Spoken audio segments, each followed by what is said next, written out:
For the athletics teaching episode, I was given the long jump approach and the production cluster. After consideration of all teaching styles, I came to the conclusion of convergent discovery. I had considered a number of other teaching styles but believed convergent was the most appropriate. I conducted some research and found Year 8s, which was my chosen year group, who are between the ages of 12 and 13, are predicted to take 12 to 14 strides for a successful long jump approach.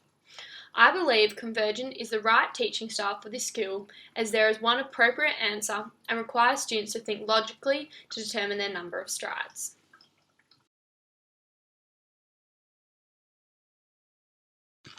My episode will begin with an introduction of the objectives of the lesson and identifying the subject matter, which in my case is the long jump approach, and behavioural expectations of the students during the lesson. I will then organise learners' equipment, space and time, beginning with putting students into pairs and asking volunteers to help set up the space for the activity. Students will then pick 2 different coloured cones and stand behind the set line. Following this will be a demonstration explanation done by myself and a volunteer student who is confident in the long jump approach to help explain the task. I will tell students it's their responsibility to determine how many strides is appropriate for a long jump approach. Before students complete the activity, I will check for understanding and describe my role during the activity. Questions will be like, are there any questions about the task at hand? And, I'll be coming around to observe your skills and give feedback. I'll come and ask questions about your performance and answer any questions about the task. Students will then use their different coloured cones to predict 2 different run-ups and attempt both. Students will count the amount of strides prior to their long jump approach and determine which one is the best. Students will have 5 minutes to do this activity.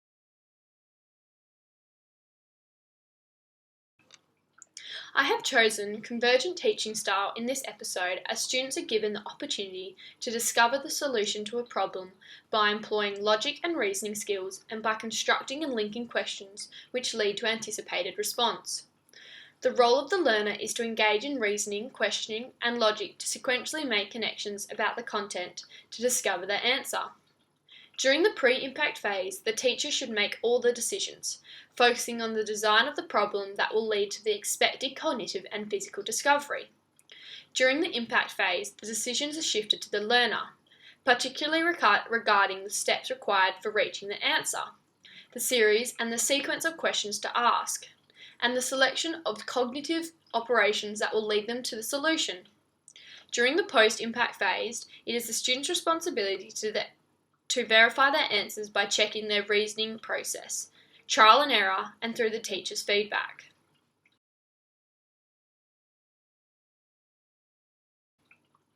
Using the convergent style to teach a long jump approach is appropriate as the question posed, how many strides in your run-up, requires a single solution and gives students the opportunity to be accounted for their learning.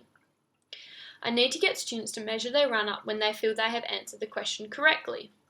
This gives students a definite answer and also allows them to use this exact number in a future carnival.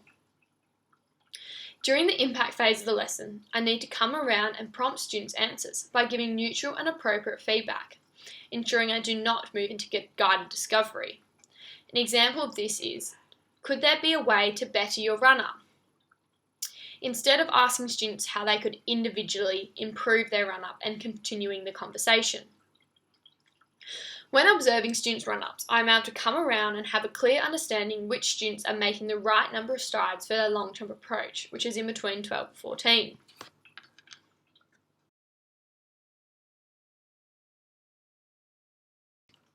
During the post-impact phase, I explained to students that I was impressed with the way they worked individually, which shows them that I trust them to be accountable for their learning. I will ask students to put their hand up if they believe they answered the question correctly. And if each or majority of the students put their hand up, then I know the episode was successful. To be even more sure, I can ask certain students their answers who I believe were taking the correct number of strides in their long jump approach. Once I find students who say the correct answer, I will not continue asking others. I will emphasise this by noticing other students who were also doing the 12 to 14 strides in their approach.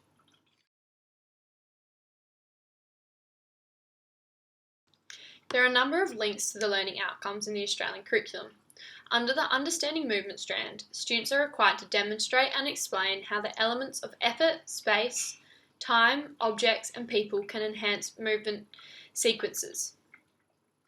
In addition to this, students must achieve and perform a range of movements and analysing technique based on understanding of takeoff, body position, and landing. This learning outcome for the Australian curriculum directly links to the long jump skills in the approach for athletics and concentrates on personal and social capabilities, critical and creative thinking, rhythmic and expressive movement, and game and sports.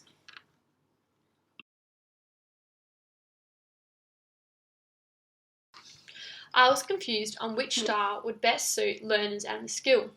I was most conflicted between guided discovery and convergent discovery. This was due to the fact they are similar teaching styles, but guided is a little bit more reliable, as the teacher can start conversations with the students to prompt their answer to the question, and there can also be multiple answers to the proposed question.